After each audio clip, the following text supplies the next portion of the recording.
ఇక్కడ నుంచి అమ్మ 11 నుంచి 20 వచనాలు ఉంటాయి. ఒక్కొక్క మాట చదువుతా ఉంటే అందరూ ఏకీభవిస్తాం. నీవు బందీ గృహంలో మమ్ము ఉంచితివి, మా నడుముల మీద గొప్ప భారము పెట్టితివి. నరులు మా నెత్తి మీద ఎక్కునట్లు చేసితివి. మేము నిప్పులలోను నీళ్లలోను పడితిమి, అయినను నీవు సమృద్ధి గల చోటికి మమ్ము రప్పించి ఉన్నావు. దహన బలులను తీసుకొని నేను నీ మందిరంలోనికి వచ్చేదను.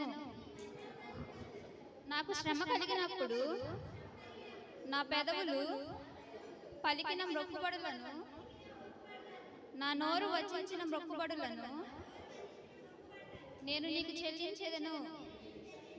పొటేళ్లను, ధూపమును, క్రొవ్విన గొర్రెలను తీసుకొని నీకు దహన బలులు అర్పించేదను. ఎద్దులను, పోతు మేకలను అర్పించేదను. దేవుని యందు భయభక్తులు గలవారులారా, మీరందరూ వచ్చి ఆలకించుడి. ఆయన నా కొరకు చేసిన కార్యములను నేను వినిపించేదను.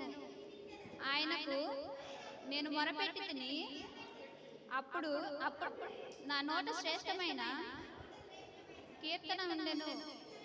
నా హృదయంలో నేను పాపమును లక్ష్యం చేసిన ఎడల ప్రభువు నా మనవి వినకపోవును. నిశ్చయముగా దేవుడు నా మనవి అంగీకరించి ఉన్నాడు. ఆయన నా విజ్ఞాపన ఆలకించి ఉన్నాడు. దేవుడు నా ప్రార్థనను తోసివేయలేదు, నా యొద్ద నుండి తన కృపను తొలగింపలేదు. ఆయన సన్నుతింపబడునుగాక. ఆమేన్. దేవుడి ఈ కొద్ది మాటలు దీవించును గాక. ఆమేన్. మంచిది.